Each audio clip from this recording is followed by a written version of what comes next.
todos e muito obrigado por terem aceito o convite. Este é o 11º live. Temos o jornalista Ismael Mateus, temos o engenheiro Lídio Sacaia, temos o doutor Misário dos Santos. Hoje vamos focar, o foco é a administração local, a capacitação técnica, o empoderamento das comunidades locais. E temos aqui alguns gurus especialistas da matéria, nas suas diversificadas, das diversas áreas, desde as políticas, desde os programas, desde a própria implementação. Então, vamos tentar beber o máximo aqui dos especialistas sobre essa temática da governança e da administração local. Muito obrigado a todos. Então, daria a palavra ao Dr. Belisário, que é o expert da matéria. Vamos fazer, a título introdutório, pode ser algumas considerações. Boa noite a todos e muito obrigado por mais esta oportunidade de podermos partilhar algumas experiências e aquilo que tem sido, digamos, a nossa observação do impacto desta pandemia, desta crise sanitária que todo mundo está a observar, e acho que está a deixar muitas lições, não é, para o nosso modus vivendi e até operandes. Eu diria mesmo que, relativamente aos temas que aqui são levantados, a Covid-19, em termos de impacto, está a deixar-nos grandes e várias lições, e dentre elas, se tocarmos as questões, por exemplo, do habitat, já nos remete para uma necessidade de reflexão profunda da nossa relação enquanto seres humanos com o planeta. Em termos, digamos, de administração pública ao nível não só local como central, se considerarmos desde a concessão de políticas públicas, a sua execução e o impacto dessas políticas públicas na vida das populações, também temos aqui alguns elementos que constituem desafios em termos de necessidades de reformas urgentes para melhor correspondência a situações como estas, não é? Eu diria mesmo que antes mesmo da própria Covid-19, não é? Nós já observávamos necessidades de melhorarmos os nossos sistemas e mecanismos de execução das políticas públicas, sobretudo desde a sua concessão, elaboração, execução e até avaliação.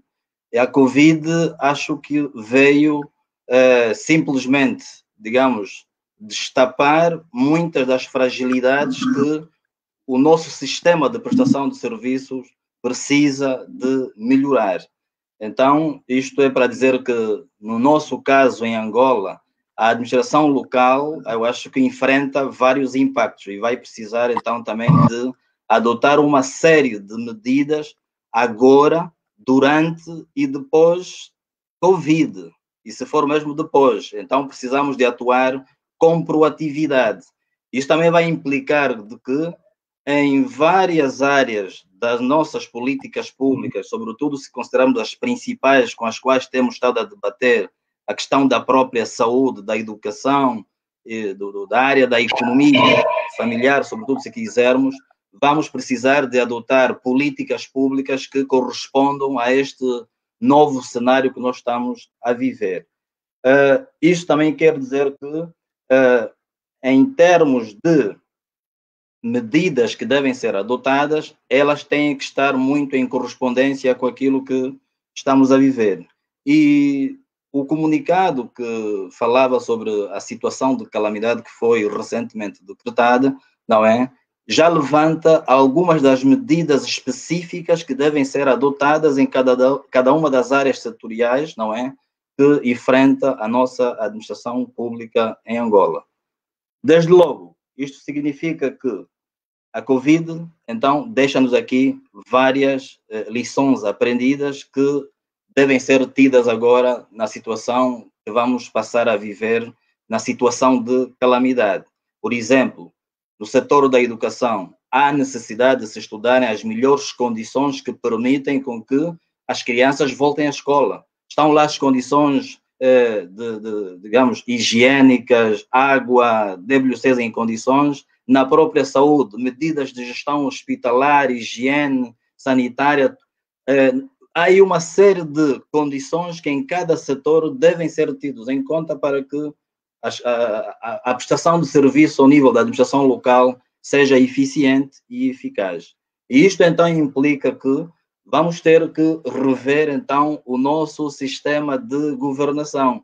Vai continuar um sistema simplesmente desconcentrado ou temos que começar a avançar para um sistema que também adote outros mecanismos, até se quisermos, a partir de plataformas tecnológicas, em que determinados serviços devem passar a ser prestados de forma digital, se quisermos, por exemplo, evitar aglomerados de pessoas, por exemplo, a tratar um BI ou tratar um alvará comercial. Então, há aí alguns serviços públicos que podem ser prestados de uma maneira muito sofisticada e tecnológica. E nos outros casos, vamos ter que encontrar medidas mais básicas, mas que permitam sempre haver, digamos, segurança para as pessoas que procuram por esses serviços públicos. Então, isso implica que voltamos à velha questão da necessidade de introdução de reformas na administração pública, não é? Reformas profundas que partam, então, desses diagnósticos mais aprofundados das complexidades das dinâmicas da prestação de serviço ao nível local. Eu acho que isso é que tem que ditar as reformas que devem ser adotadas. Quais são os serviços que temos mais dificuldades de os prestar ao nível local e porquê? E daí surgirem, então, medidas reformistas que ajudem a melhorar, digamos, a qualidade desse serviço ao nível local. Por isso é que temos estado sempre a dizer de que a administração local está no centro de, digamos, prestar esse serviço ao cidadão. Se vamos falar do habitat, vamos falar da comunicação social, se vamos falar de outras áreas, todas elas visam, ao fim e ao cabo, prestar um melhor serviço público ao cidadão. Isso remete-me a um outro elemento que talvez vai ser importante também discutirmos um pouco ao longo deste live, que é a questão da liderança. Nós temos hoje também um problema de liderança na administração pública. A liderança que exige determinadas dimensões, desde a dimensão da comunicação, não é? Que deve ser uma comunicação cada vez mais transparente, com razão e até com coração, como alguns autores já o disseram, mas também vamos precisar, por exemplo, de líderes com discernimento, capacidade, diligência de poderem, digamos, serem vistos com moral suficiente para que as pessoas acreditem e legitimem o papel que este líder tem que ter na prestação de serviços. Se calhar hoje, uma das fragilidades que a Covid mostrou é a pouca ou fraca capacidade das lideranças mobilizarem as pessoas de, por exemplo, participarem coletivamente para juntos combatermos a Covid. Este agora é um problema coletivo e a salvação também deve ser coletiva. Então, aí vêm as questões de liderança. Conseguimos ou não mobilizar a participação de todos para lutarmos em conjunto para um inimigo comum que é a Covid? Até nem é visível, tem estado a dizer. Muito obrigado, doutor Belisário. Então, caro Ismael Mateus, na sequência, a título introdutório, o que é que tem a dizer no tema? Não, eu acho que o Belisário tocou em vários aspectos que são importantes para refletir, mas eu estou noutra onda. Eu acho que nós não temos mais espaço para diagnósticos. Acho que nós tivemos muitos anos para fazer diagnósticos, muitos anos para fazer estudos, e agora é preciso, do ponto de vista imediato, aproveitar uma oportunidade que a Covid nos está a dar. E essa oportunidade, mais do que um problema de liderança, mais do que um problema do sistema, tem a ver com um problema da atitude do cidadão. A atitude de indignação do cidadão, a capacidade de se indignar e a capacidade de aceitar ou não aceitar determinadas condições em que um serviço lhe é prestado. Ou seja, agora, por razões de saúde, nós temos uma oportunidade para pegar nos mercados e definir que não é aceitável vender carne, vender produtos, enfim, naquela imundície que nós temos. E que para nós era uma coisa praticamente normal. E, portanto, nós temos que ter essa capacidade de indignação agora, dizer isso não é aceitável, isso é o limite.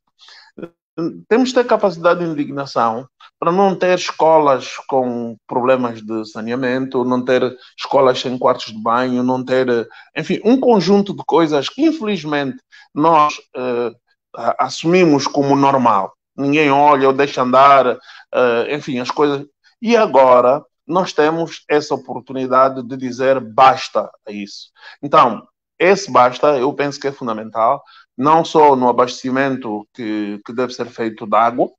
Água, as pessoas têm que ter água, mínimo. E é preciso que venha lá o dinheiro onde vier, mas as pessoas têm que ter água potável. Não pode, ainda agora, ainda hoje, estive aqui em Luanda, cruzei-me com pessoas a atravessar ruas muito movimentadas para buscar água. Ou seja, há um problema aí, e essa é uma oportunidade para nós termos alguma indignação, dizermos basta, é preciso mobilizar a sociedade para isso. Então, este é o ponto que eu considero das oportunidades e o foco que eu coloco, mais do que as lideranças, mais do que as reformas, é na atitude do cidadão. É o cidadão que tem que ter capacidade de se organizar e tem que ter capacidade de dizer não, nós não aceitamos isso. Tal como se coloca nas várias medidas da Covid. Nós podemos fazer leis muito bonitas. Se não tivermos um processo de fiscalização, se não tivermos um processo de consciencialização do cidadão, que diz, eu não entro nesse autocarro porque tem pessoas sem máscara, eu não entro no autocarro que está cheio, tem 50 pessoas. Quer dizer, se essa consciência não se desenvolver em nome da própria defesa, não vai acontecer nada. E no dia em que os encarregados de educação se insurgirem com a escola, pedirem a demissão do diretor da escola porque não consegue ter os quartos de banho limpos, se no dia em que se insurgirem contra o homem do centro médico porque não consegue ter o centro médico asseado, aí nós vamos ter uma atitude diferente dos cidadãos, a tal chamada indignação. Para mim, no imediato, essa é a questão que se coloca. No plano do médio prazo, eu acho que o problema essencial tem a ver com um modelo, e aí estou de acordo com o Belisário, com um modelo esgotado. Um modelo centralizado, modelo de administração local está esgotado. E agora depende unicamente dos políticos estarem convencidos disso. Esse é um modelo que eu acho que não vai mais a lado nenhum. E portanto, ou nós temos a capacidade para marcar passos, não mais para fazer estudos. Enfim, os estudos levam-nos muitas vezes a ganhar tempo, a perder tempo. E aquilo que eu digo é que é preciso dar passos, é preciso começar, é preciso dizer às pessoas, ok, vamos tentar outras coisas. E aí sim, por via disso, aparecerão novas lideranças, por via disso, aparecerão novas formas de exigir, e por via disso, aparecerão também maior responsabilidade de trazer ação concreta à vida das pessoas, se preocupar com as pessoas. Eu dizia um bocado, eu moro no Camama, eu nunca vi nem mais gordo ou menos gordo o meu administrador. Mas no dia que o voto dele depender de mim, ele virá com certeza e vai perceber que eu tenho aqui árvores para podar, vai perceber que eu tenho uma estrada que não está bem. Enfim, essa dinâmica impactamos os modelos ao mesmo tempo no país. Isso eu acho que não é possível. Por isso é que eu tenho defendido aquilo que chamo um gradualismo de base maioritária, em que defendo que pelo menos 80%, 90% dos municípios têm que estar nessa fase de arranque. Mas os políticos, enfim, não entendem isso, e eu tenho pena que essa lógica da luta política acabe por dominar e acabe por retardar o desenvolvimento do país. Portanto, a Covid mostrou isso, essa questão que eu referia das oportunidades, mas mostrou também que nós temos que andar. Há uma questão que agora está a levantar, que é se com a Covid devemos ou não avançar para as autarquias. Não há dinheiro, é verdade, mas eu ainda assim acho que sim, devíamos avançar, sim. Devíamos avançar, devíamos fazer todo o esforço. Quanto mais tarde nós começarmos, mais tarde se vai atrasar o país. E mais tarde nós vamos ter capacidade de atender as pessoas, de atender problemas específicos das pessoas. Problemas básicos, como a água, como a saúde, como a educação, problemas básicos como o saneamento. E, portanto, isso só se resolve com uma gestão de proximidade. E uma gestão de proximidade não vem com o indivíduo nomeado, não sei de onde, que está preocupado em agradar quem nomeia e não está preocupado em prestar o serviço ao cidadão que está ali todos os dias. Muito obrigado, Ismael, Mateus. Caro Olívio, a título introdutório.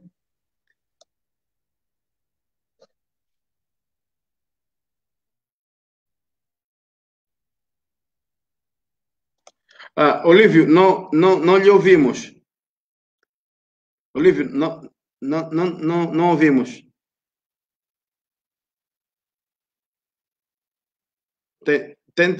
Se calhar tenta sair e volta a entrar. Enquanto é isso, há uma questão colocada pelo engenheiro agrônomo Paulo Felipe, uma questão para o Belisário, enquanto o engenheiro livre não entra. Onde estão os agentes comunitários de base? Não seria a altura de recuperarmos essa figura de nível comunitário como agentes de educação e sensibilização?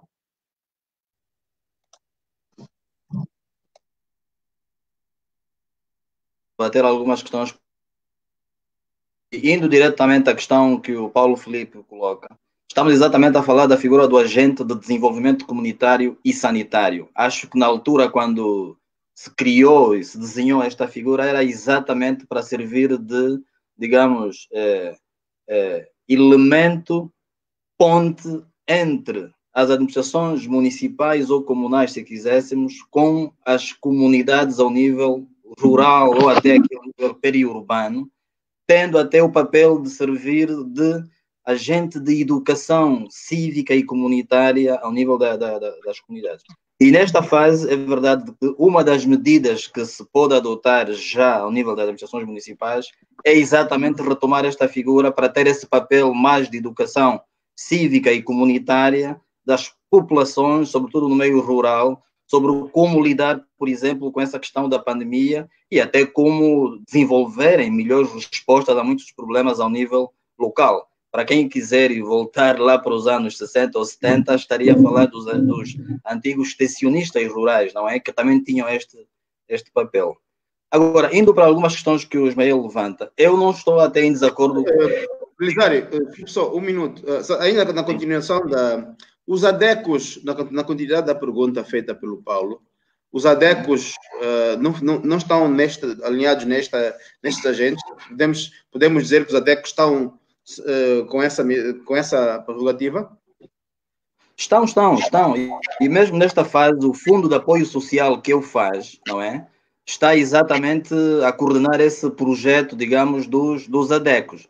E agora é oportunidade, já foi na altura, por exemplo, da malária, não é? Onde também fez questão que eles tivessem esse papel mais proativo ao nível das comunidades, mas acho que dando uma nova roupagem e mais dinâmica a estes agentes, eu acho que as coisas podem funcionar. Agora, indo para as questões que o Ismael levanta, eu até estou de acordo e comungo com o que ele diz.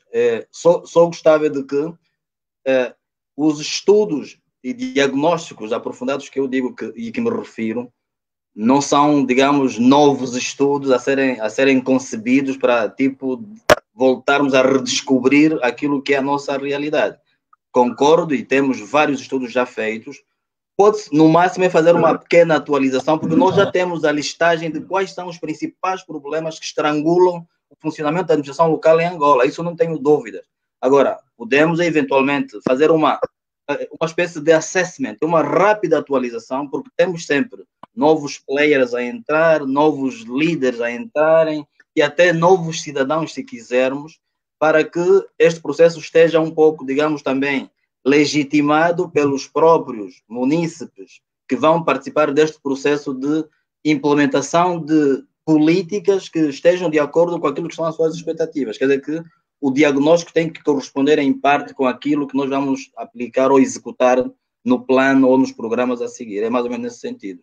Em relação às autarquias, aí já acho que, independentemente disto, não só em Angola, mas noutras latitudes do mundo, ser um processo normalmente, excessivamente político, mas as principais razões que eu, pelo menos, defendo para as autarquias locais são mais de pendor administrativo, melhorar a eficiência e eficácia dos serviços a serem prestados aos cidadãos, e aí estou de acordo com o Ismael de que o modelo atual já não satisfaz, já não corresponde.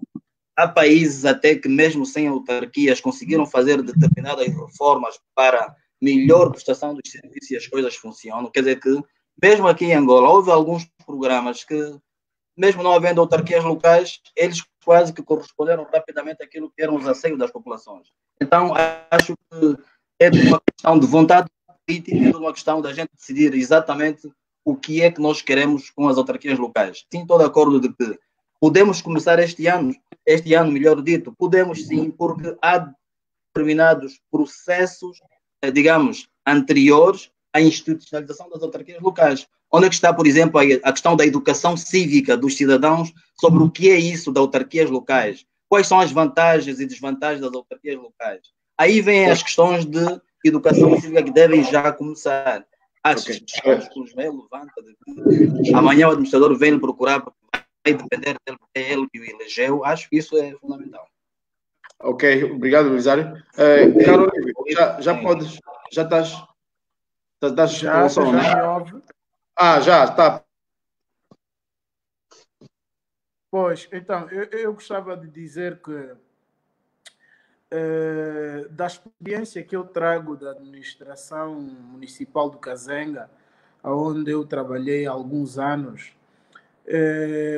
em relação ao impacto do Covid, eu acho que temos que pautar por uma revisão das ações que as administrações têm desenvolvido. Portanto, saímos de um cenário das vacas gordas para um cenário de vacas magras, mas que a prestação de serviço, dos principais serviços sociais do cidadão, devem continuar a ser garantidas. Número 1. Número 2. Ao pensarmos no cenário das autarquias, eu penso que os órgãos afins, e aí o Belisário pode falar um pouco mais sobre isso depois, ao transferirmos as competências para os municípios, para as autarquias municipais, para as câmaras, é fundamental que esta transferência seja, de facto, acompanhada da transferência de recursos humanos. Porque nos modelos de hoje, as administrações municipais, infelizmente, ainda debatem com problemas sérios em dar respostas céleres às solicitações, aos problemas dos cidadãos.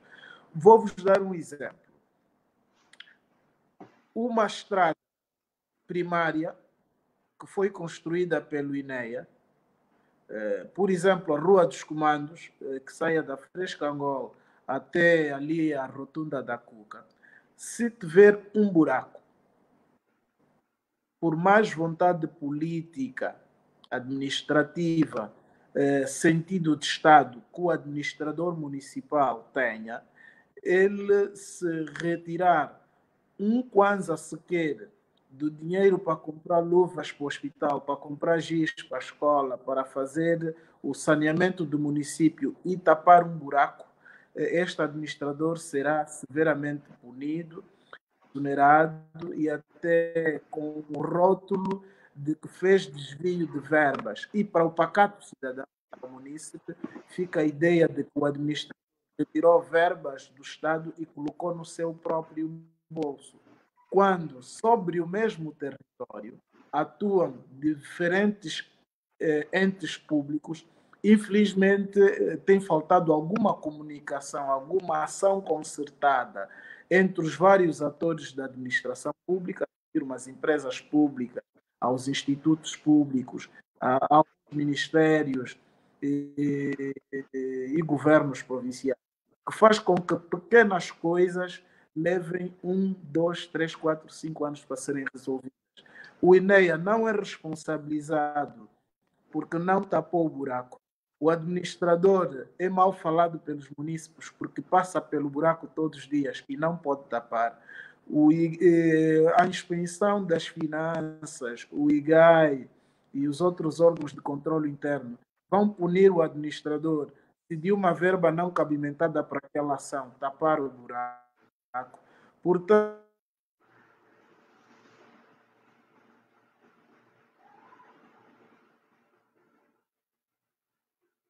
deixamos de ouvir, Olívio. Estou, Olívio? No final da história, o administrador tentar mover. Tá. No final da história, o munícipe fica insatisfeito. O administrador é vaiado porque não tapou o buraco, mas o INEA não é responsabilizado porque recebeu a verba e não fez o seu trabalho. E, portanto, do ponto de vista político, um bom quadro da administração pública, um jovem emergente na governação, pode ter uma avaliação negativa dos munícipes por...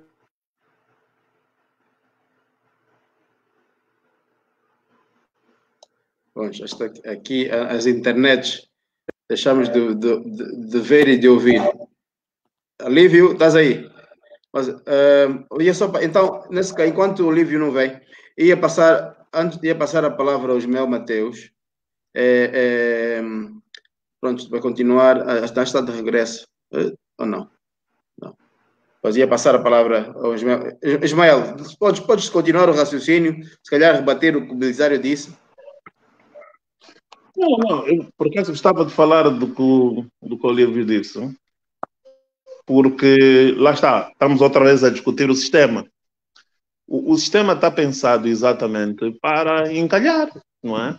E, portanto, é isso tudo que tem que mudar. Primeiro, o INEA não devia ter capacidade para intervir no município, não é? Devia haver...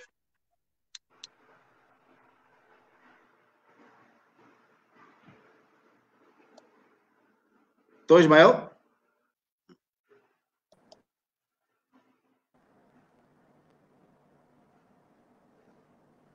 Alô? Agora o Ismael que não se ouve. Epa, a internet hoje está difícil. Olívio, consegues ouvir? Olívio? Olívio?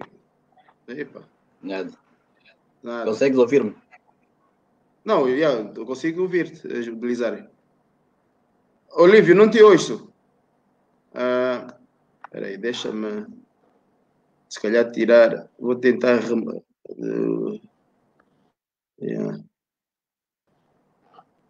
Olívio? Não.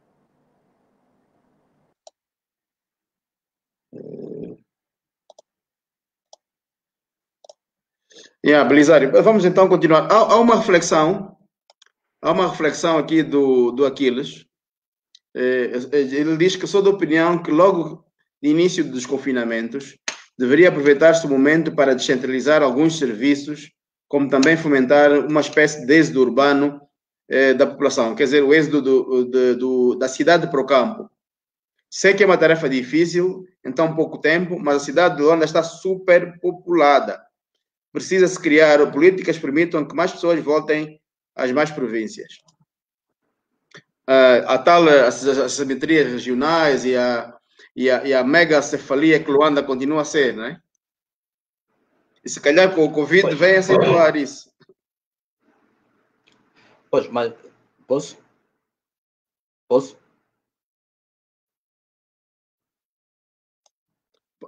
Podes, Belisário.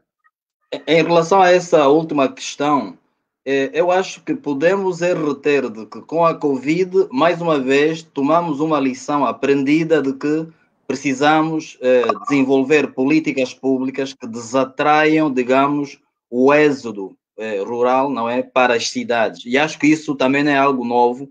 Já ao longo desses anos fomos refletindo de que fruto do tipo de políticas públicas que foram, digamos, executadas até agora, muitas delas acho que serviram de tapete vermelho para convidar que as pessoas movessem-se do meio rural para o meio urbano. Como já dissemos em várias ocasiões, ninguém veio para Luanda ou para uma cidade como Benguela ou Lubango ou cidade de Cabinda à procura de luz, água, ou estrada ou casa. É renda. Então tem de haver políticas públicas que ajudem a desatrair a concentração das populações para os grandes centros urbanos. Agora, isso não pode ser feito logo neste momento que há um, digamos, gradual desconfinamento, não é? Isso não é tão automático assim, mas fica aqui a deixa de que é uma chamada de atenção de que precisamos pensar estrategicamente nessas a longo prazo, se calhar precisa referir mais equilibrada. Se calhar a longo prazo, se calhar a opinião do Arik Aquiles, se calhar a longo prazo pensar-se nessas medidas de descentralizar Luanda, né? São daqueles exemplos que sempre nós demos, né? Se a gente mudar agora o Ministério dos Recursos Naturais e Petróleo para uma das cidades que caracteristicamente tem petróleo, a população, há funcionários que vão se movimentar. Se mudar o Ministério da Agricultura daqui de Luanda para uma província, acho que há esse efeito. Então, tem que se encontrar várias saídas e políticas que ajudem a fazermos essa ocupação equilibrada do território, penso. E isso é um dos elementos muito importantes para, digamos, as fases posteriores da governação local em Angola. E indo para a questão que o Olívio levantou, eu acho que voltou a tocar naquela questão que o Ismael estava a continuar a rebater, não é? De que uma das lições também que podemos tirar é de que temos que fazer um esforço, digamos, no sentido de que nas próximas, digamos, reformas que vão desenvolver-se a curto prazo, evitarmos ter uma espécie de níveis de governação muito paralelos, que criam, às vezes, ou sobreposição, ou atropelo, ou até usurpação de competências. E isso é verificado quase que no dia a dia. Por isso é que pode aparecer o Ministério da Energia e Águas, às vezes, num município, coloca um tanque d'água, o administrador pode não ter conhecimento, coisas dessas às vezes acontecem. Então, isso são sinais de que nós precisamos de ver nestas reformas que vão entrar em curso, esse nível de relação entre esse tipo de relação entre níveis de governação. Nós vemos que o administrador municipal, por exemplo, tem dependência. Sim. Não, sobre esse aspecto, não será. Porque existem, por exemplo, o INEA está numa estrutura central. Sim. Como quem diz o INEA, diz não é dela, agora a ENDE. Quer dizer, a questão é, não deverá haver, se calhar, uma instituição que faça, de nível central, que faça essa coordenação com os vários municípios? Sim, o que tem estado a faltar é um pouco de mais articulação, digamos, ao nível local dos vários departamentos ministeriais. E existe o Ministério da Administração do Território, na minha opinião, que tem esse papel de coordenar, digamos, a intervenção ao nível local. Mas digo-lhe que na vida real não tem sido um papel muito fácil de, digamos, fazer essa coordenação. Pois, eu gostava de dizer, na série que eu estava a falar, que o Covid veio trazer à ribalta uma outra situação. Por exemplo, cada vez mais temos que evitar a concentração de um número de pessoas no meio local. Só um minuto. Elídio, vou só enviar o link para o Ismael. Ok. Não está a conseguir entrar. Sim, sim. Ok. Pode continuar, Olívio. Pois, a transferência de recursos humanos. Imagina, um município que tem um plano diretor municipal, como Cacoaco, como Cazenga, como Viana, só tem um ou dois arquitetos. E entre esses dois arquitetos, na implementação, na monitoria, na avaliação, na do plano, tu precisas de um ambientalista, precisas de um geógrafo, precisas de um sociólogo especializado em sociologia urbana, precisas de um antropólogo, precisas de juristas, porque o direito é uma área, é uma ciência transversal a todas as outras ciências.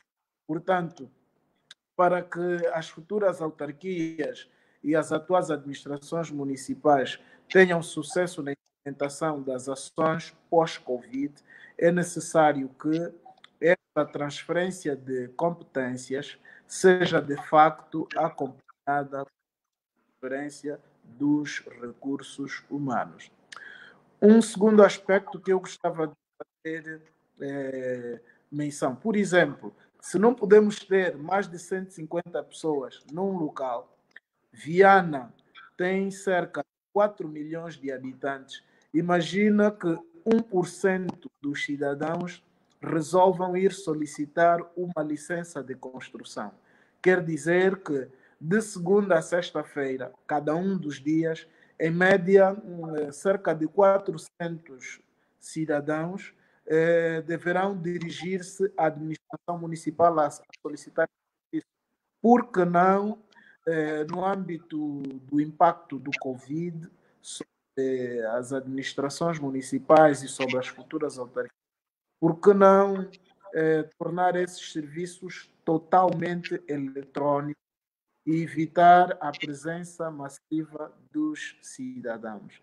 Aí vamos precisar de engenheiros de telecomunicações, engenheiros informáticos, pessoal formado para as tecnologias de informação e comunicação, juristas da área do direito administrativo, até para ajudarem os assessores dos governadores municipais. Deverão ser indivíduos que, independentemente da sua área de formação, dominem as tecnologias de informação e comunicação. Porque hoje, até um parecer ao político que nos é solicitado, nós podemos fazê-lo por via das ferramentas que as tecnologias de informação e comunicação nos oferecem. Terceiro aspecto, eu gostava que refletíssemos seriamente e ficasse bem patente. Não podemos olhar para as autarquias como uma gota milagrosa no desenvolvimento dos municípios. Portanto, autarquias não pode ser visto como a varinha mágica.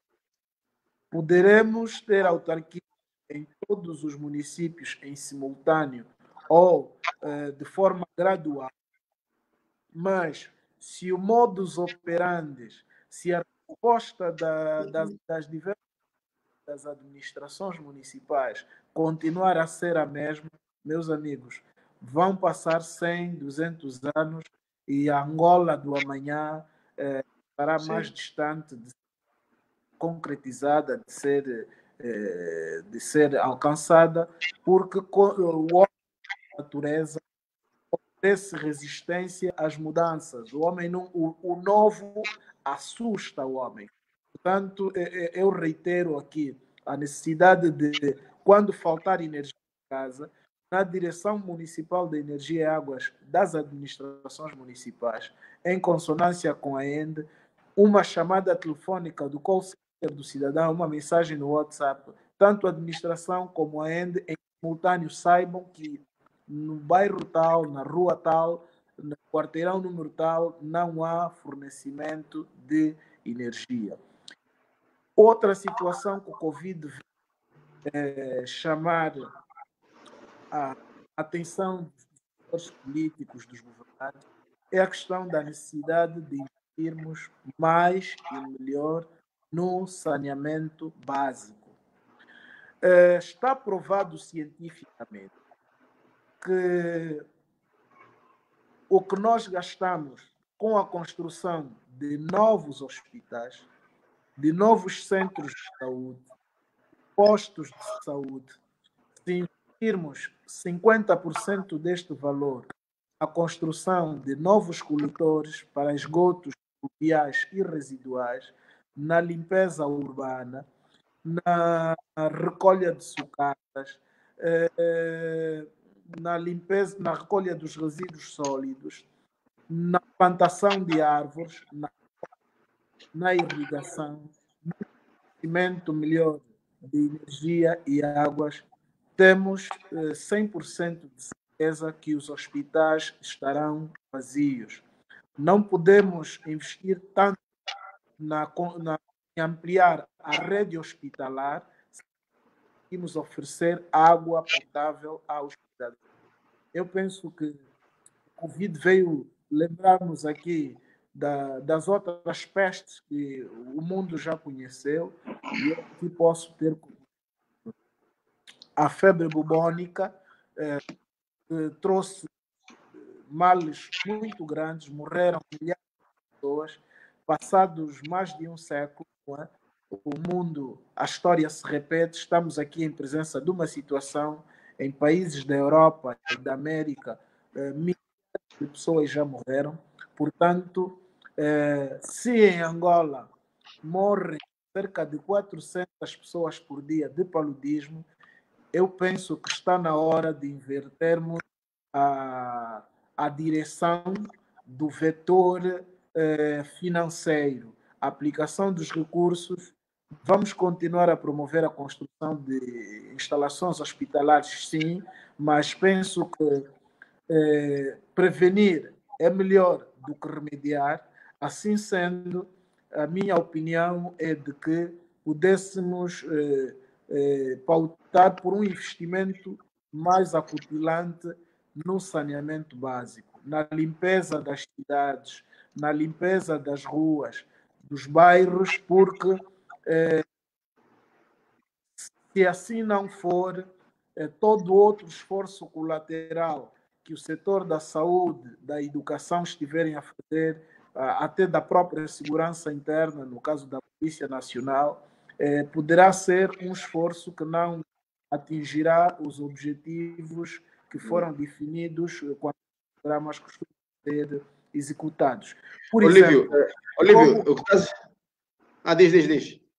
Não, o que estás a enfatizar, o que estás a dizer é a questão da governança, que é também parte que é um aspecto também da governação, a governança no sentido, né, de ser um processo interativo entre várias instituições, conforme estava a dizer há bocado, a existir essa interação interinstitucional, né, para que as ações sejam de forma coordenadas no território. Né? A questão da governança, que está a dizer.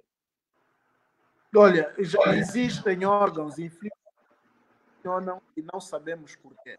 E eu posso citar aqui 2 exemplos. Nós temos o GATEC, o Gabinete de Coordenação dos Projetos, portanto, esteve na requalificação do Sambizanga, Kazenga, Rangel, e sabe que muitas das vezes nós trabalhamos com o GATEC. Portanto, iniciativas não faltaram. Penso que na hora da implementação ou da monitoria deste gabinete de acompanhamento e coordenação dos projetos... GATEC ou GATRUC? O GATEC,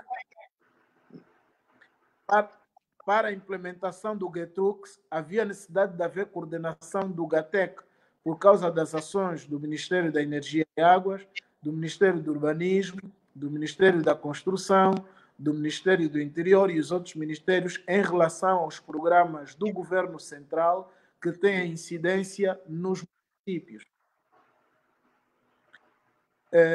Também convém aqui fazer uma reflexão acerca dos critérios que poderão ser utilizados para a seleção dos novos administradores ou futuros autarcas. Com muito bom agrado, tem-se estado apostar na juventude, isto é bom, os jovens são criativos, são dinâmicos, estão frescos saindo da universidade, mas eu apelo à necessidade de nós, os jovens, nos superarmos, adicionarmos a nossa inteligência, o nosso conhecimento científico, a experiência dos velhos e fazer com que a relação entre governantes e governados seja melhorada. Porque somos muitos cidadãos que, por exemplo, como garantir segurança num município cujas ruas não têm nomes? Como garantir segurança? Como é que o SIC vai fazer um trabalho profissional se as casas dos cidadãos não estão enumeradas? O link. O link, né? Eu mandei, eu mandei para o Ismael. Vou mandar de novo. Vou mandar um minuto só.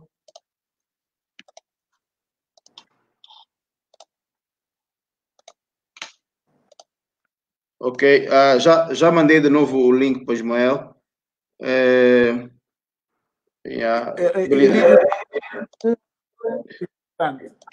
Sim. Um elemento que pode chocar diferentes políticas. Como é que nós estamos a desenvolver um programa de crédito aos moradores do município?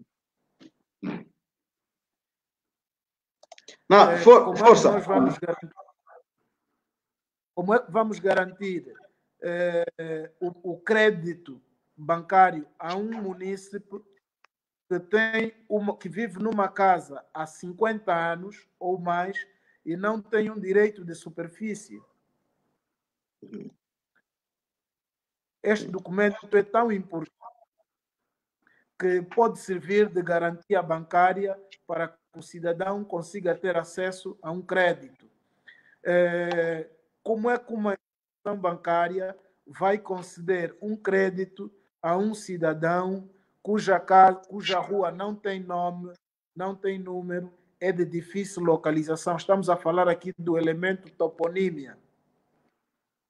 Mas Olívio, o que custa, por exemplo, aqui eu vivo no Benfica. A população de livre, espontânea vontade foi numerando as ruas. Rua 100, 101, 102, até 150. E não precisa, o que custa? Daí, se calhar, fazendo a questão, depois para passar a palavra ao Belisário, pronto, que é a questão das lideranças locais. Onde estão as lideranças locais? Claro que as comissões de moradores, de forma organizada e em sintonia com a administração local. Onde é que existem? Será que existem as tais lideranças locais organizadas e empoderadas nos nossos municípios? A questão é para os dois. Bem, eu só dizer algumas observações às várias questões levantadas pelo Olívio, né? Bem, a primeira delas é de que, quando se referia a critérios dos novos administradores e futuros autarcas, os critérios são completamente diferentes. Enquanto que os administradores municipais são nomeados, os autarcas terão que ser eleitos, já aí critérios diferenciados. Mas gostava de dizer de que a intervenção do Olívio levanta uma série de questões que, mais uma vez, já referimos logo nas notas introdutórias, que muito antes da própria Covid, essas questões já representavam, digamos, fatores que estrangulavam o normal funcionamento da administração local. É aí que levantamos a questão de que, provavelmente, temos que introduzir reformas no modelo de prestar serviços. Sim. Não é? Se a maneira como prestamos os serviços agora não tem sido eficiente nem eficaz, então temos que encontrar alternativas. E uma delas é de que, provavelmente, vamos usar o modelo de autarquias locais, onde os gestores públicos deverão ser eleitos pelos munícipes, mediante a confiança que eles depositarem neste autarca. Enquanto enquanto não temos autarquias, o que é que temos a curto prazo? Já lá vou. Já lá vou. E aí sim, em função digamos, daquilo que são as necessidades locais, os autarcas terão a obrigação de, conjuntamente com as suas coletividades, identificarem, debaterem, priorizarem quais são os assuntos locais que devem ser já resolvidos. E aí, quer no modelo autárquico como no atual, se houver uma participação dos cidadãos, não é? Na governança local, certamente que o administrador seria, digamos, forçado a dizer, bem, vamos agora estabelecer prioridade. Qual é a prioridade? Toponímia? Qual é a prioridade? Água? Qual é a prioridade? Ver as questões de saneamento? Então, tudo isso são questões que, numa governação participativa, é possível estabelecer-se prioridades. E isso é mais fácil no modelo autárquico, onde, para quem é que o autarca presta contas? É ao cidadão que o elege, não é ao administrador que não é eleito nem indicado pelos munícipes. A situação, nesta fase atual, encontra-se nesta grande dificuldade, em que a participação cidadã, às vezes, não sei se é tida mesmo para tomar decisões nas políticas que afetam a vida das pessoas ao nível do município. Por isso é que se quer tentar por este modelo autárquico. Eu concordo consigo quando diz que não vamos investir expectativas ambiciosas nas autarquias como varinha mágica, mas provavelmente é uma saída que temos, e a experiência mundial também tem estado a mostrar isso, que numa boa parte dos países que embarcaram para modelos descentralizados de governação, onde há inclusão, participação, prestação de contas, transparência na gestão pública e até, se quisermos, as questões de equidade, eficiência e eficácia, as coisas têm estado a funcionar. Não digo a 100%, mas pelo menos têm estado a funcionar. Os cidadãos obtêm serviços dos quais eles demandam, porque eles participam do processo de tomada de decisão sobre quais são as prioridades aqui no nosso município. E aí sim, o autarca é obrigado a corresponder com aquelas expectativas que os cidadãos colocam como prioridade. É aí que, se calhar, estamos a ser, digamos, forçados de que vamos lá criar algumas condições básicas para que avancemos para as autarquias locais. Quando dizia que é preciso fazer a transferência de competências seguida de recursos humanos, concordo plenamente consigo e até iria adicionar de que transferir essas competências do nível central, na fase atual em que nos encontramos aos órgãos locais, também deve ser transferidos recursos financeiros suficientes para corresponder àquelas competências que vão ser transferidas.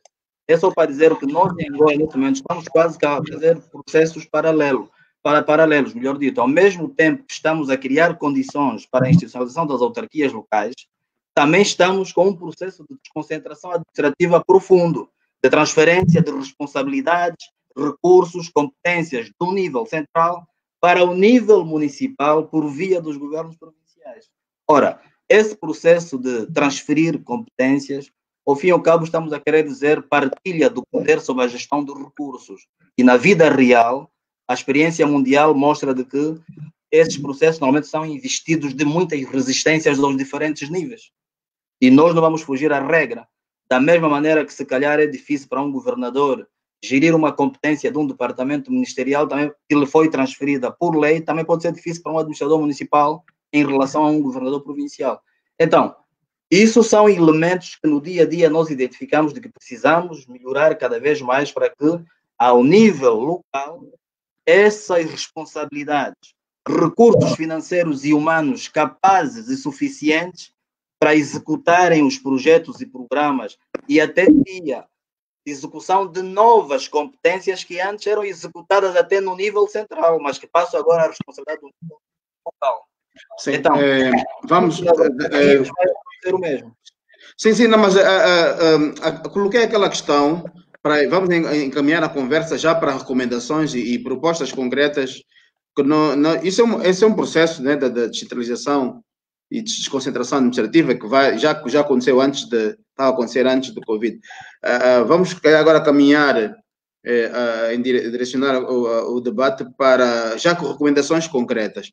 A questão que eu coloquei antes, no sentido de se existe ou não esse empoderamento dos líderes locais, das comissões de moradores nos municípios. É um facto ou não? Eu quero colher, Olívio, podes começar, depois o Belisário complementa, porque essa pergunta é crucial na medida em que essas comissões de moradores ou a liderança local ajudarem na consciencialização e sensibilização, ajudarem na identificação das áreas mais vulneráveis ou dos grupos sociais mais vulneráveis. É mais nesse sentido que coloco a pergunta.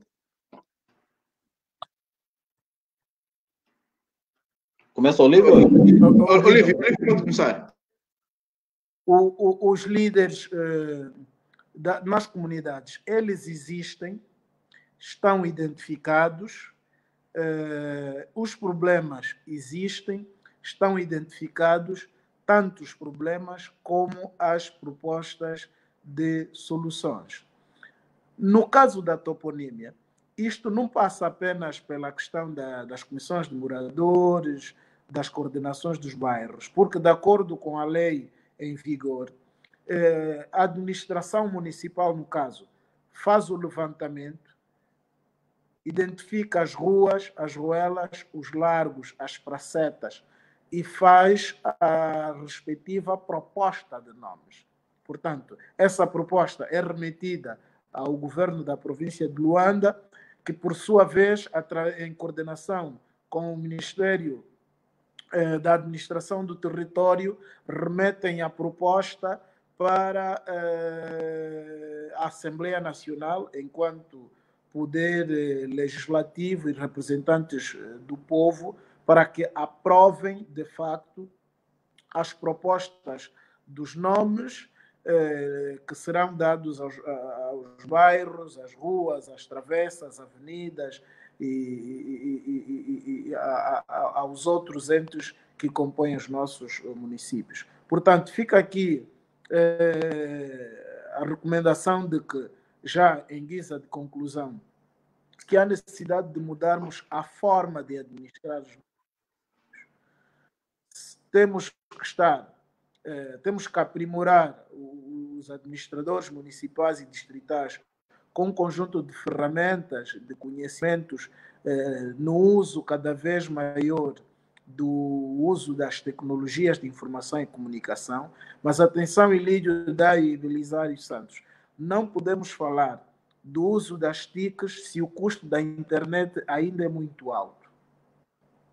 Portanto, há aqui um contrassenso entre a questão da teleaula, a questão de fazer um pagamento do imposto através da internet, mas este serviço me sair 2, 3 vezes mais caro do que apanhar um táxi e dirigir-me pessoalmente à administração municipal para tratar deste assunto. Portanto, eu penso que aqui também compete às instituições do Estado que tratam desta matéria evoluirmos para uma situação em que se possa baixar desculpa,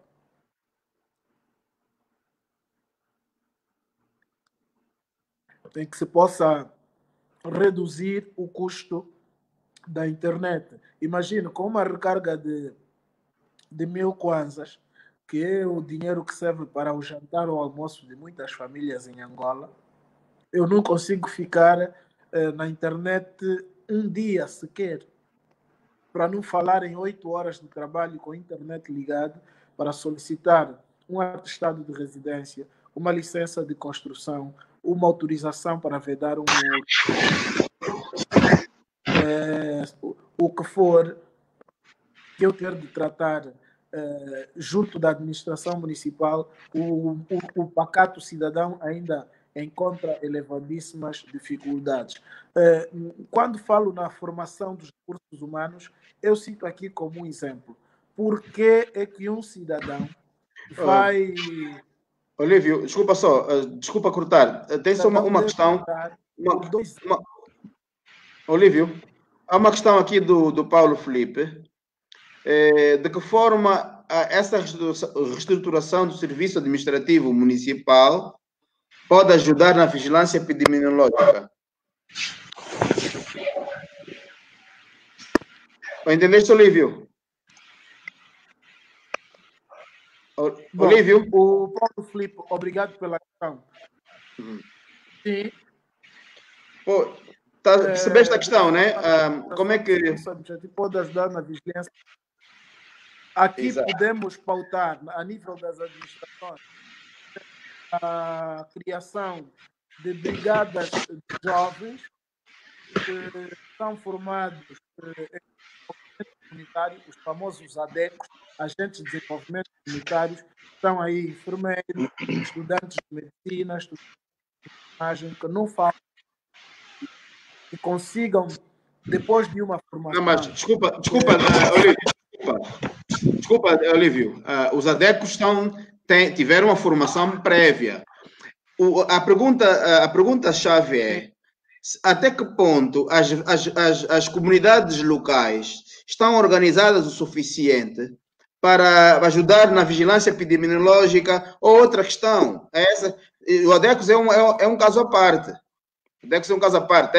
Até que ponto, a nível local, estamos organizados para que, em comunhão com a administração local, a administração municipal local, ajudar nesta questão do Covid, não só na vigilância epidemiológica, como também na consciencialização, etc.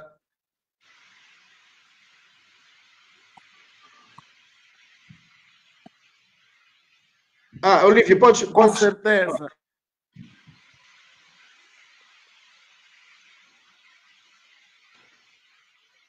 Com certeza.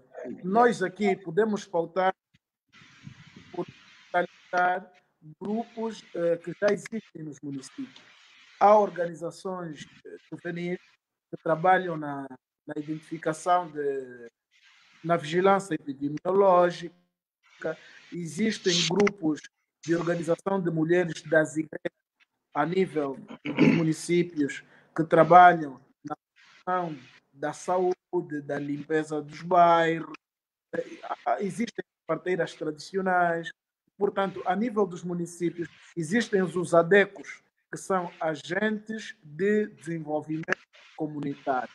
Depois de submetidos a uma determinada formação, eles estão capacitados para identificar possíveis pandemias, possíveis endemias, alertar as autoridades sanitárias do município, criar um call center com a direção municipal da saúde ou com o hospital municipal, para que, em caso de verificar que na rua, no quarteirão, no bairro em que vive, um determinado cidadão está a apresentar sintomas semelhantes ao da Covid ou do vírus SARS-CoV ou outro, pode imediatamente alertar as autoridades de saúde para que possam isolá-lo e submetê-lo a tratamento médico. Não sei se posso... Claro. Podes e deves. Eu quero pedir-vos desculpas, mas infelizmente o meu telefone ficou sem carga, então agora estou a falar-vos por computador. Eu gostava de, apesar de ter ficado sem telefone, mas acompanhei-vos um bocado. Eu acho que a nossa discussão está muito dispersa, né? E acho que estamos a misturar muitas coisas, né? Uma questão é a intervenção das comunidades, dos cidadãos organizados. Isso é um capítulo que é importante, sem dúvida, mas é um capítulo. Depois temos o próprio sistema de governação. Isso, para mim, é aquilo que é mais importante. Os vários exemplos que o Olívio levantou são exemplos exatamente da centralização. E quando eu falo da necessidade de nós termos, aguçar o espírito de indignação, é que nós não podemos aceitar que 45 anos depois, nós, para darmos o nome de uma ruela do meu município, eu tenho que ir até a Assembleia Nacional. Está errado. Gostemos ou está errado. E temos que mudar isso. E essa frontalidade, não vale a pena a gente andar a dar exemplos. Como é que é possível que a gente hoje continue a ter coisas sem número? Vou dar exemplo. No tempo colonial já havia becos. Eu não gosto muito de referir as coisas do tempo colonial. Mas os becos estavam numerados. Qual é a dificuldade? A dificuldade é estamos num emaranhado de problemas, de questões centralizadas. O administrador, para dar um passo, tem que pedir ao presidente da Assembleia. Eu estou lá no Xinguar, o que é que o presidente da Assembleia aqui sabe do beco e da rua do Xinguar? Ou seja, são essas questões que nós pensamos que temos que alterar. Um segundo elemento é uma corrente que nós temos, sobretudo ao nível da administração local, de desvalorizar as autarquias. Quando chega a hora de falarmos das autarquias, vem com a conversa, e tal, autarquias não é panaceia. Meus senhores, nós precisamos de dar o passo em frente. Vão-se cometer erros, sim. Mas é preciso que, dando esse passo, nós corrijamos. Nós estamos há 45 anos a corrigir coisas da administração local. E hoje, 45 anos depois, estamos a chegar à conclusão que está errado. Não é esse o caminho. E temos que começar um novo percurso. E qual é, como dizia bem aí, muito bem o Belisário, qual é a vantagem? A vantagem é que é um modelo diferente de governação e que vai obrigar a responsabilização e que vai obrigar ao cidadão, ele próprio, se sinta partícipe da gestão. Ele próprio tem que estar envolvido. Ele próprio não vai poder dizer o problema é do meu administrador. E, por outro lado, há questões que têm que ser resolvidas na Assembleia Municipal. Não precisam de ir à Assembleia Nacional. Portanto, essa visão não é uma visão idílica, não é uma visão romântica. É uma visão com base em experiência de vários países. E é uma visão tendo em conta a nossa própria realidade. Um país com a nossa dimensão não pode querer centralizar. Esse foi um equívoco, não é? E nós devíamos, portanto, a ideia das pessoas como eu, que são acérrimas defensoras das autarquias, acham é que dividir aos bocados exatamente para se gerir melhor. Não é? E, portanto, era só para rebater algumas coisas que o Eli dizia, que é um discurso... Isso é um discurso político, mas eu acho que nós, enquanto jovens, enquanto técnicos, temos que olhar para isso olhando para as pessoas e aquilo que melhor serve o país. E o que melhor serve o país é realmente, do meu ponto de vista, as pessoas eleitas pelos cidadãos, as pessoas responsabilizadas e as pessoas a participarem da sua própria gestão. Ismael, ainda tens a palavra, vês que ficaste muito tempo sem falar, mas continuando, fazendo uma pergunta, mas direcionando a questão para o Covid, né, o papel das autarquias, as autarquias ainda temos que esperar, a legislação, se calhar, o pacote legislativo não está completo, isso é a médio prazo, se calhar. O que é que podemos fazer já a título de recomendações, né, concretas, o que é que podemos fazer já a curto prazo no que toca à administração local ou capacitação local? O que é que podemos fazer para melhorar? Por exemplo, vimos ontem na telejornal, no Quilamba, o administrador do Quilamba com uma cozinha comunitária e com 200 famílias na tenda do Quilamba a tomarem sopa. Mas não se verifica, bom, tudo bem, é muito louvável a iniciativa, não se verifica noutros municípios que se calhar têm problemas piores. Será que existe essa questão? Quer dizer, o que é que se pode fazer já? E será que é sustentável agora? Não é? Todos nós arranjarmos cozinhas comunitárias e fazer isso? Ou é preferível termos políticas públicas e uma reflexão estratégica mais aprofundada? Não é? Portanto, os problemas de Luanda, não é? Estamos numa questão emergencial, não é? Sim, não decorrem do fato de todo mundo gostar de Luanda. Houve um desinvestimento ao longo dos anos no interior. E portanto, as pessoas têm o direito legítimo de vir buscar melhores condições. E, portanto, eu deixo de ser um bom agricultor para vir ser, em Luanda, um péssimo cupa-pata. Não é? Eu deixo de ter uma casa de capim mais ou menos aceitável no interior para vir viver numa casa, num bate-chapa em Luanda. Não é? Mas isso porque houve toda a concentração de investimento público em Luanda. É porque em Luanda é onde está a televisão, é porque em Luanda é onde está a ideia de sucesso. Portanto, o indivíduo que vem para Luanda, não é? Lá do mato onde ele vem, a ideia de que ele foi para Luanda, logo a vida dele melhorou. E, portanto, nós temos que, do ponto de vista das políticas públicas, redefinir isso. É preciso investir no interior. É preciso garantir, não que as pessoas não possam ter o direito a ter a Luanda, mas que as pessoas que estão no interior tenham igualmente a noção de sucesso. Não é? Para ter um bom hospital, não precisa de ir para a capital da província. Para ter uma boa escola, não precisa de ir. Tudo isso vai se conjugar com boas políticas públicas do governo central, mas também com gestores competentes. Gestores competentes, para terminar, não vão aparecer de um dia para o outro com as autarquias. Isso é equívoco. Não vai acontecer isso. Mas vamos ter mais hipóteses de encontrar pessoas que atuem. Tal como alguns administradores hoje, que são bons administradores, vão ter mais hipóteses de ganhar as eleições. E, portanto, essa limpeza, digamos assim, essa depuração natural é feita pelo cidadão, em função, qual é o critério que o cidadão usa? Os serviços que lhe são prestados. E, portanto, é essa democraticidade que é trazida pelas autarquias. E, portanto, do meu ponto de vista, respondendo à tua pergunta, o que me preocupa não é agora as soluções de emergência que nós estamos a encontrar para o Covid. O que me preocupa é, depois disso, o que é que nós estamos a aprender com esse processo? Em primeiro lugar, como é que nós vamos olhar para o ensino à distância, para as novas tecnologias? Qual é o plano estratégico que nós temos para isso?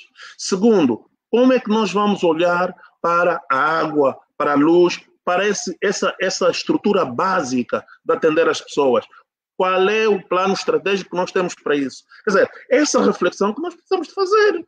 Porque ninguém pode imaginar que nós vamos viver agora à base de ajudas e de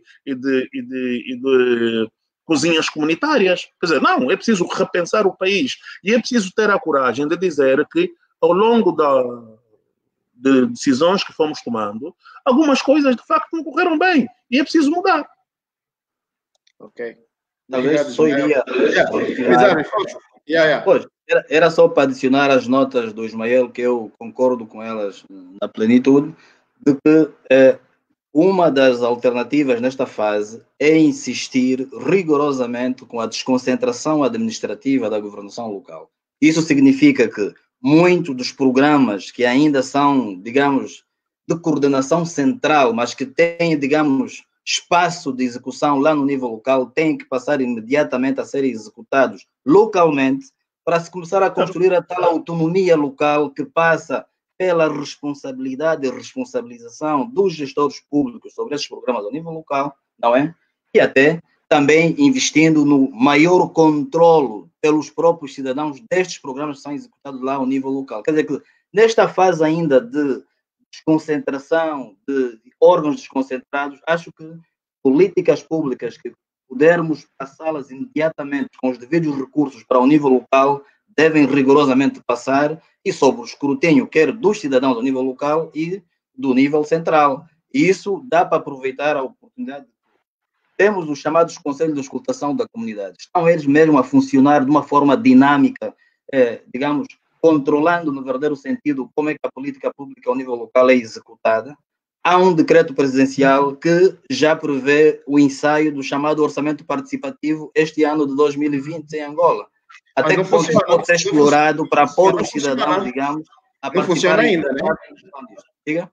Não funciona ainda a tal orçamento participativo Sim, mas já está previsto por lei. Por isso que eu estou a dizer que vamos aproveitar oportunidades que permitem essa construção da autonomia local. Quer dizer que, mesmo ainda não havendo autarquias locais, já há espaços de engajamento do cidadão e essa questão do orçamento participativo seria já um primeiro piloto. Vamos lá ver nos municípios se isso já está decretado por lei, já tem até, digamos, qual é a percentagem do bolo do orçamento dos municípios para que os cidadãos participem, decidam sobre onde aplicar prioridades. Eu acho que é por aí que poderemos encontrar alguns escapes, não é, de desatrair essa excessiva concentração da população em...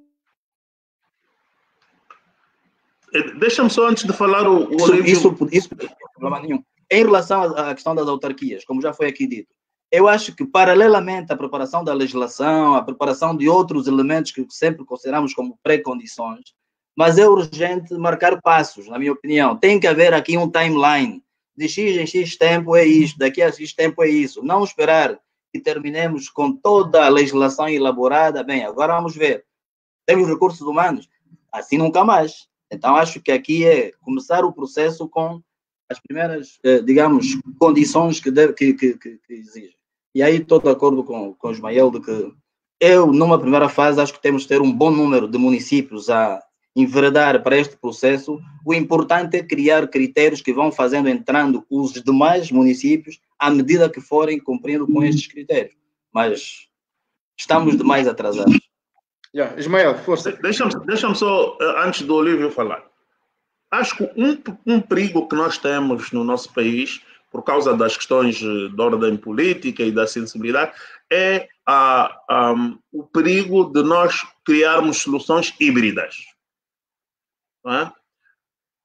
É autarquia, mas uma parte do poder das autarquias fica com o governador porque não queremos melindrar o governador.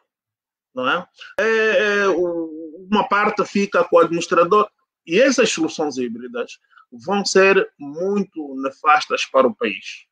Porque vão criar zonas cinzentas, vão criar zonas de indefinição e isso cria atrasos. Aliás, grande parte dos problemas que nós estamos a viver e grande parte dos problemas da centralização deve exatamente a ver com isso. Criaram-se zonas cinzentas que depois ninguém sabia de quem é a responsabilidade e não havendo ninguém como responsável, há um jogo de empurra-empurra ou há um jogo de cobranças de solidariedade. Eu não posso dizer nada porque quero ser solitário. E nisso o cidadão saiu prejudicado. E, portanto, eu tenho muito medo que se criem soluções híbridas para acomodar alguns poderes instalados, em vez de nós caminharmos resolutamente para uma nova etapa, como está previsto de resto na Constituição. Relativamente às zonas cinzentas, tentando puxar um bocadinho a brasa a minha sardinha, que tem a ver com as questões técnicas, e também do Olívio, que tem a ver com questões técnicas, questões nos municípios, no sentido, neste processo de descentralização, desconcentração administrativa, os recursos humanos e tecnológicos são escassos para o universo dos 164 municípios. Existem gabinetes como o Getrux, como os gabinetes de nível central, que têm competências muito técnicas. Estes gabinetes, obviamente, que vão ser desconcentrados, descentralizados. O que vocês pensam no sentido de, havendo essa grande demanda, né, dos vários municípios, existe, numa primeira fase, estes gabinetes técnicos sendo desconcentrados de forma gradual e paulatina para atender, se calhar, a 5 ou 6 municípios e irem passando com o tempo o know-how e as competências? Eu, como estive calado durante algum tempo, o Belisário conhece uma posição minha há muito tempo.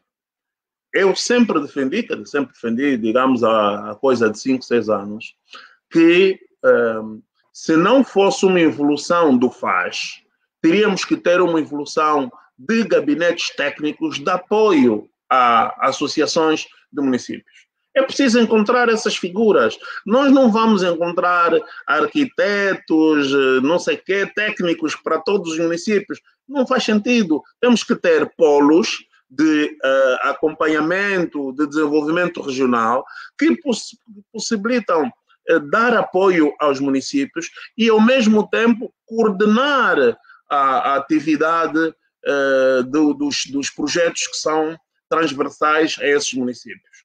E, portanto, é isso. As pessoas que estão a sair dos gabinetes dos governos provinciais, porque é preciso lembrar que havia, ao mesmo tempo que estava a pensar na autonomia dos municípios e na desconcentração, estava-se a pensar também em reduzir, e foram reduzidos alguns, os cargos e os postos nos governos provinciais. Esses técnicos deviam ir para os municípios e alguns deles deviam ir para esses gabinetes técnicos altamente especializados e que deviam então dar o apoio, porque nós não temos condições para cada município ter o seu técnico ali, o seu arquiteto, o seu homem de construção, o homem que percebe das máquinas. Portanto, eu penso que era uma forma de racionalizar aquilo que a gente tem. E é uma realidade que nós podemos encontrar em alguns países, onde vamos encontrar os polos, os centros regionais de desenvolvimento. E nós podemos fazer isso perfeitamente. Não vejo problema nenhum. Yeah. E Olívio? eu gostaria de adicionar. O nosso Olívio está muito tempo calado. Vou só para o Olívio, depois Belisário. Yeah.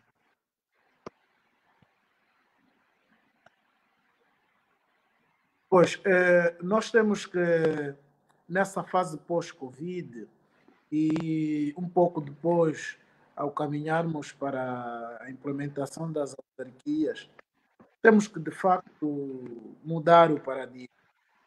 Ismael Mateus, no nosso Sambizanga, não podemos aceitar uma casa que está ali desde 1950, era de pau a pique, e agora esta pobre cidadã sobrevivente educou os seus filhos com muito sacrifício, não é? Os filhos hoje são formados, querem aumentar a altura da casa da mãe, querem trocar o portão, e este pedido de licença, da autorização, ainda tem que ir até a comissão administrativa da cidade de Luanda.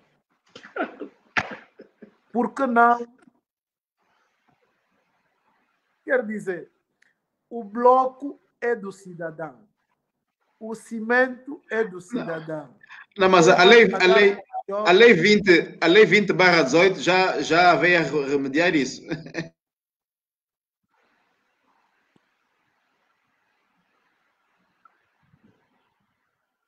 Atenção, que ações como estas promovem a corrupção. Eu estou a falar de Sambiranga, podia ter falado do Casimiro, Sim, de outras. que é uma zona que eu muito conheço, podia ter falado de Viana. Portanto, quando o cidadão espera 6 meses a 1 ano, 2 anos, por uma licença de construção e cruza com o fiscal, certamente que ele vai dar uma gasosa ao cidadão para garantir que a água da chuva não continue a penetrar no teto da residência, porque a administração é pesada.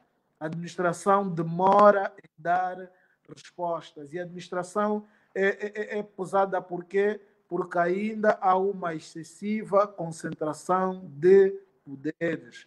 No papel está tudo muito bonito, mas na hora de implementar há uma concentração de poderes entre governos provinciais, administrações municipais e entre as administrações municipais e as administrações distritais ou comunais. Portanto, precisamos evoluir muito nesse aspecto. As tais situações híbridas. Segundo aspecto Exatamente. muito importante, todo mundo reclama que o Zango é muito... O Zango é quente. Ok, como é que se resolve a redução da temperatura nos meios urbanos ou rurais na época pós-Covid? A solução é barata, não custa milhões de dólares. Os zangos 0, 1, 2, 3, 4 e 5 não têm becos. As ruas estão mais ou menos delineadas, foi feito com base em um plano de ordenamento do território. Eu penso que a Comissão de Moradores, administração municipal, pode muito bem criar condições para que cada morador plante 2 árvores de frente à sua residência. Envolvidos 5 anos, essa questão do aquecimento global, a questão das altas temperaturas, do calor excessivo que temos em muitos dos nossos bairros, especialmente na zona dos Zangos, pode ser imediatamente resolvida. Terceiro aspecto, por que que o Estado, as administrações não têm ferramentas para dar título de concessão aos munícipes, mas criamos condições para cobrar o imposto predial urbano? Como é que um indivíduo que não tem bilhete de identidade, nós estamos a lhe cobrar que pague imposto? O que é mais fácil fazer? era dar documentos aos cidadãos que comprovam que as suas casas realmente lhes pertencem e, por via disso, nós podemos fazer a cobrança do imposto predial urbano. Outro elemento que as administrações locais e o Estado, de uma forma genérica, perde muito dinheiro. Nós não legalizamos as casas dos cidadãos. O Estado perde muito dinheiro com verbas que seriam depositadas na conta única do Tesouro. Mas quando o Estado quer construir uma escola, uma estrada, um hospital, um mercado e tem que demolir um determinado número de residências, aí o Estado é obrigado a indemnizar o cidadão. Como é que o Estado não dá direitos perfis a um cidadão, mas o Estado sente-se na obrigação de lhe oferecer uma nova casa se o cidadão está aí aparentemente de forma ilegal? Portanto, eu penso que está na hora de arrecadarmos, o Estado pode arrecadar muitos recursos com a atribuição de direito de superfície ou título de concessão a todas as residências, de tal forma que com essa receita, com este, o Estado podia criar condições para que pudessem construir novos bairros com outras condições de acessibilidade, de oferta de transportes públicos, com melhores arruamentos, fornecimento de água, de energia, de esgotos e outra série de serviços de equipamentos, como escolas, hospitais. Imagine, Ismael Mateus, Belisário dos Santos, se todas as casas que existem em Luanda, no mínimo, todas pagassem 10 mil kwanzas pela emissão de um documento equivalente a um título de concessão ou direito de superfície. O Estado arrecadaria milhares e milhares de kwanzas para poder fazer face a muitas quem diz direito de superfície diz o IPU, né? Se pagar por mês 1000 kwanzas de IPU para o mil moradias nesses bairros periféricos, vamos falar 1 milhão de moradias nesses bairros periféricos a pagarem 1000 kwanzas por mês, 1000 kwanzas por de taxa de imposto predial urbano. Epa, isso são valores a considerar. Yeah. Mas Belisário? Não, eu só gostava de adicionar as sugestões já dadas pelo Ismael, não é? E para além desses possíveis centros regionais que podiam funcionar, digamos, como estruturas intermédias para a criação desta capacidade institucional que se precisa que as administrações municipais e as autarquias venham a ter, ainda há uma outra hipótese, é a criação de uma espécie de task force, não é? Grupos coordenados que envolvam os vários setores, não é? Com critérios bem definidos, que funcionassem como uma espécie de comissões instaladoras. Quer dizer, que neste processo que nos encontramos agora da desconcentração administrativa, esse eventual remanejamento de quadros que se encontram nas estruturas centrais para o nível local podiam ser facilitados por esse tipo de comissões técnicas, sei lá qual é o nome que pode se chamar, mas é uma espécie de task force que teria este papel de olhar para os aspectos técnicos, como está a dizer o Olívio, na sua área, aspectos da saúde, da educação e tudo mais, num nível local, porque na situação atual, muitas das competências vão ser transferidas para o nível municipal, mas o nível municipal, se não tem recursos humanos suficientes, também não tem capacidades locais instaladas. Então, transferindo parte desse capital dos governos provinciais ou até do nível central para o nível local, estas comissões também teriam a responsabilidade, digamos, de oxigenar esses recursos ao nível local para que começassem a executar já com capacidade essas competências ora transferidas. Isso para dizer o quê? Na hora de chegar às autarquias locais, muito desse pessoal vai se manter aí nessas administrações. Então, teríamos aí uma espécie de um IPGUL, por exemplo, ao serviço dos municípios, não é? Por exemplo.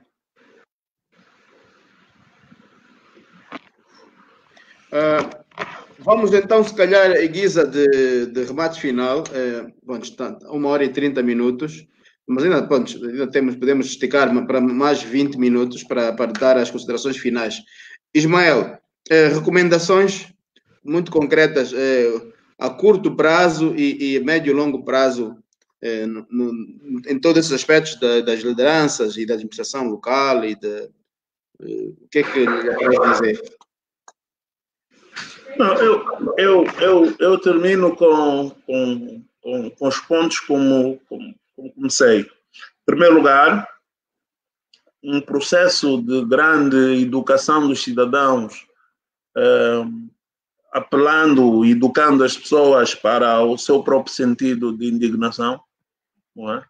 Quando nós vemos as dificuldades agora evidenciadas com o Covid, todos nós, não é só um problema do governo, todos nós temos que ter essa responsabilidade, porque nós não fizemos pressão suficiente para que o nível de serviços públicos tivesse uma certa qualidade. E convivemos todos os dias com isso, não é? E, portanto, a primeira questão, em termos imediatos, é essa indignação. O cidadão tem direito a escolher e a exigir que lhe seja prestado um serviço melhor. Segundo elemento, a identificar e elencar as várias oportunidades que são trazidas pelo próprio Covid, não é? As oportunidades que se colocam na esfera, já falamos aqui do ensino à distância, que é preciso definir uma estratégia para isso, as oportunidades que se colocam na esfera da saúde, do atendimento à saúde. Eu tenho dúvidas que a solução seja médicos cubanos, tenho muitas dúvidas. Eu acho que a solução talvez não seja essa. Temos que pensar numa rede de centros médicos espalhada por todo o país. Pode ser por via do médico de família, sim, pode ser, mas não se faz médico de família com cubanos. Só é médico de família com angolanos, ganhando experiência, tendo experiência. Quer dizer, então, há um conjunto de coisas que nós temos. Uma das lições que também temos que aprender é essa nossa despreocupação com a continuidade das políticas públicas. Vem um ministro, define uma determinada política pública, vem outro, suspende, já não é tão boa. Então, estamos sempre em processos descontínuos de governadores, de administradores, de administradores de distritos. Porque a gestão não é feita com base em programas específicos, que são aprovados por instâncias que depois, venha quem vier, tem que cumprir. E, portanto, essa é uma alteração que nós temos de realmente aprender, porque nós hoje podemos elencar um conjunto de ideias positivas que passaram, a DECOS, por exemplo, e muitas outras, que infelizmente, por não terem sido do ministro vigente ou do que vem, as ideias vão esmorecendo, não têm devido tratamento. E isso é um problema sério, o processo de descontinuidade que nós temos nas nossas políticas públicas, as ideias das coisas que começam do modo, e inclusive as próprias questões das autarquias, não é? É bom, e está aí o Belisário, que há uns anos atrás já se tinha começado o processo de formação e preparação. Depois acabou com isso, e agora um dia desses chegam as autarquias e eu ainda estou para ver quem é que vai trabalhar nas autarquias, não é? Porque não há processos de educação, não há... Então, esse é o terceiro elemento que eu reparo. E em terceiro lugar, e para terminar, tem a ver com... Ismael, já que estás falar também sobre o IFAL, como é que está o IFAL, essa questão da capacitação técnica. Não sei, meu caro, eu já sei do IFAL há muito tempo, o IFAL já nem existe, não é? O IFAL agora é da INAP, houve uma fusão, mas o problema não é esse, não? O problema não é esse, o problema para mim é que na altura, no entusiasmo que havia, foram tomadas medidas que eu tenho muita pena que não se tenha continuado. Mas isso é o tal problema dos processos descontínuos, não é? Mesmo as discussões que na altura foram feitas, e há muita documentação sobre isso, tem muita história sobre isso, infelizmente depois tornam-se papéis e ninguém pega nelas. E hoje, passado não sei quantos anos, 10 anos, ainda estamos a discutir as coisas como se ninguém tivesse refletido sobre isso no passado. Essas coisas estão todas. Agora é preciso pôr a mão na massa, né? E avançarmos.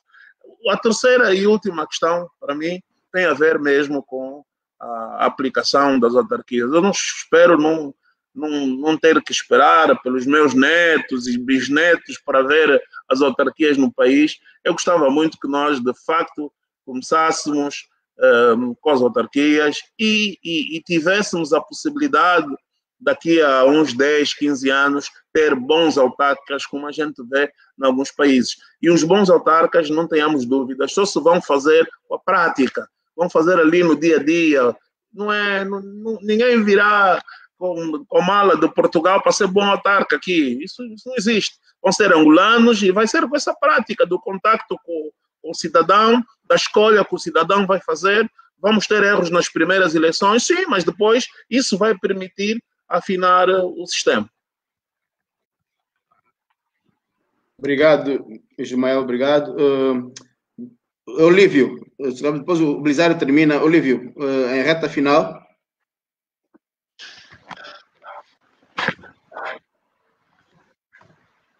Estás com... Ok. Não. Pronto, eu gostava de...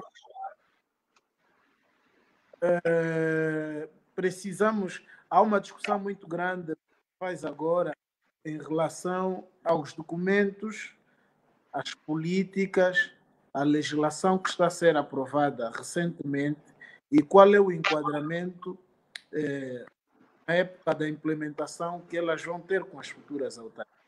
Portanto, o Covid veio ensinar-nos uma grande lição que eu já aprendi com o atual vice-presidente da República, que foi ministro da Administração do Território, é que desenvolvamos em cada uma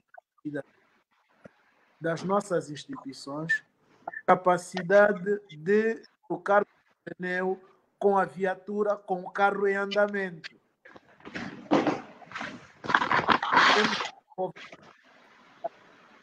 Imagine, Ismael Mateus, que agora nós temos que ter 50% do número de alunos nas salas de aula. O que é que nós vamos fazer com os outros 50%? Vamos voltar a ter aulas de escolas primárias do primeiro e segundo ciclo aos sábados, aos domingos, feriados, há igrejas, por exemplo, há igrejas que conseguem reunir num único encontro 2, 3, 4, 5 mil pessoas. Quantos cultos deverão ser realizados durante o dia? Será que temos que fazer isso todos os dias? Será que temos que intercalar esse processo? A questão ligada ao funcionamento de quase toda. Eu penso que aqui temos que pautar por um processo de educação, de sensibilização mais ampulante, porque agora o Covid já está em nós. Nós temos que fazer ter com ela, não podia deixar de ser mitigando, reduzindo ao máximo a possibilidade de contaminação, de propagação do vírus. Agora, para curto, médio e longo prazo, eu gostava de terminar fazendo as seguintes considerações. Garante-se os municípios fornecendo em primeira mão água aos chineses. Eu tenho estado a refletir e a discutir muito com alunos, com os meus estudantes na universidade, Antônio Venâncio e com o Paulo, sobre o melhor modelo que devemos adotar para garantir que as crianças, da forma como aprendem na escola, na sala de aulas, que antes de comer têm que lavar as mãos. Quando forem para casa, têm que encontrar água em casa. Senão, o processo da aprendizagem na escola não tem continuidade, não tem continuidade. Olívio, Às vezes na escola não tem água, Olívio. A escola não tem água por quê? Porque está por o que os encarregados da educação contribuam, por exemplo, para construir um reservatório de água na escola. O Estado não tem capacidade no momento de dar verbas para a direção da escola e é o mesmo Estado que proíbe os pais e os encarregados de educação de juntarem valores, de juntarem sinergias para garantir o mínimo de água para as crianças. Eu penso que há aí um contrassenso. Precisamos repensar essas políticas. Outro exemplo, por que o estudante, o aluno não pode comprar, por exemplo, uma folha de prova na escola, tem que fazer uma folha de caderno? Isso na Europa, em outra parte do mundo, não existe. Cada um tem que ter a sua folha de casa, a folha do seu tipo para fazer a mesma prova. Eu penso que temos que acreditar mais nas pessoas. Se os diretores estão no Estado e os coordenadores de turno estão aí, os professores que estão aí, eu penso que temos que afinar são os mecanismos de controlo das pessoas que lidam com finanças públicas. Agora, obrigar um aluno do ensino médio a trazer a folha do meio do caderno para fazer a prova, porque na escola não pode ter uma risográfica, não pode reproduzir folhas de provas, eu penso que não é um mecanismo mais. Outra situação ligada ainda ao Covid. O Covid veio ensinar-nos a cortar a educação ambiental, a forma como lidamos com os rios, a forma como tratamos os mares e os oceanos, a forma como lidamos com as reservas, com os parques, com a preservação da flora, da fauna, a questão da limpeza, do meio ambiente.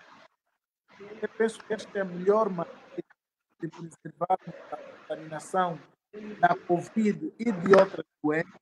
Aqui vou terminar mesmo para falar de dois elementos que preocupam o nosso país, na minha ótica.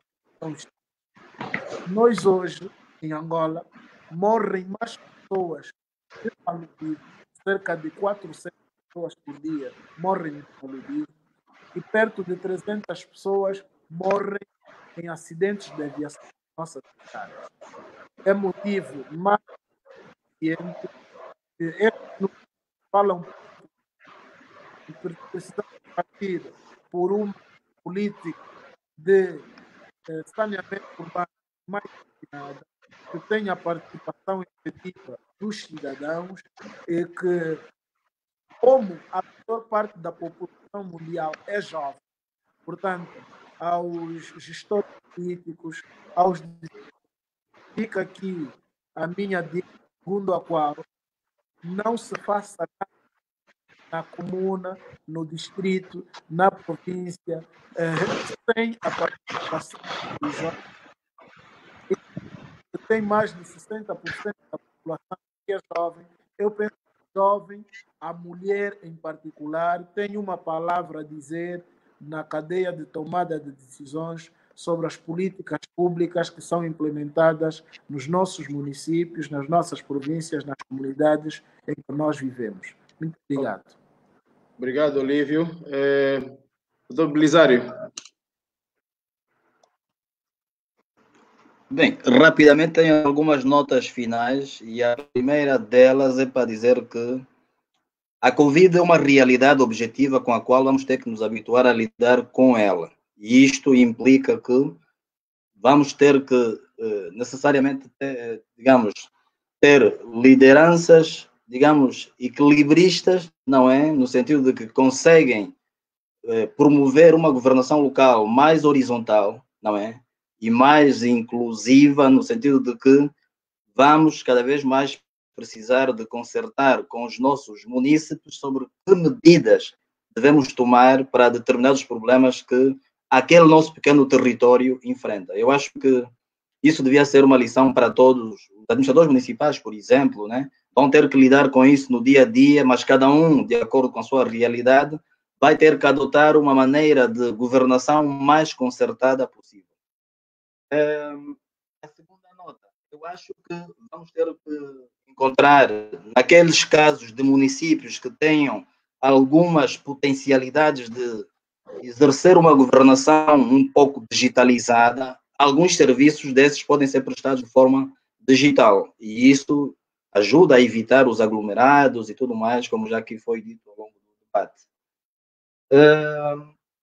Também, eu acho que esta Covid está-nos a obrigar a dizer que temos que mudar o ciclo normal e tradicional de concessão, elaboração e execução das nossas políticas públicas. Temos que começar a enveredar por políticas públicas mais proativas e que respondam, de facto, às reais necessidades do momento.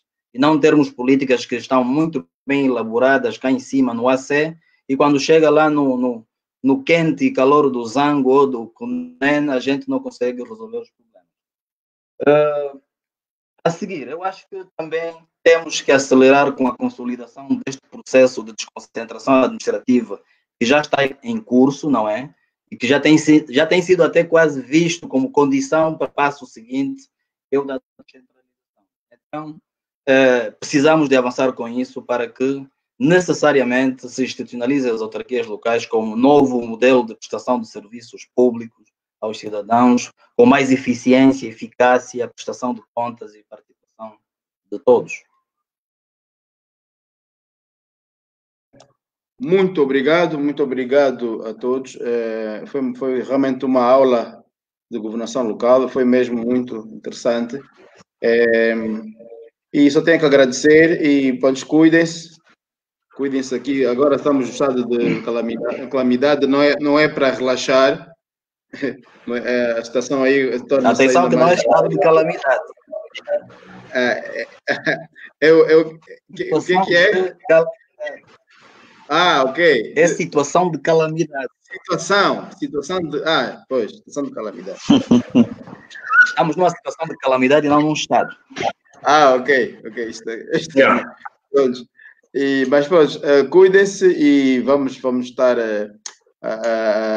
atentos a todos os fenómenos.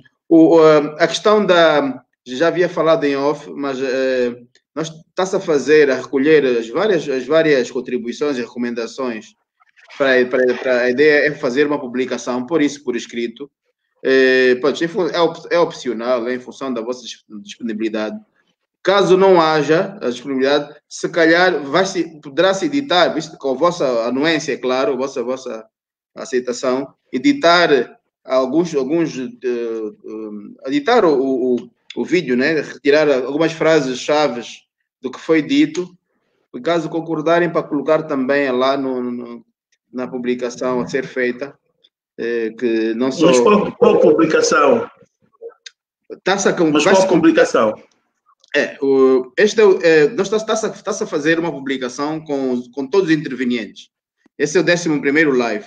E todos os intervenientes estão a escrever um texto de uma página e meia. Então, a ideia é compilarmos as várias recomendações por tópicos Então, era caso existir essa... O Blizário faz bons resumos. Lá o Mate... Tá bom, meu velho. Um abraço. Ok, tá. Ok. Estamos juntos. Obrigado pelo convite. Obrigado, eu. Ok. Isso é desconcentração dedocrática. Ok. Força aí. Um abraço. Até a próxima. Perguntar aí.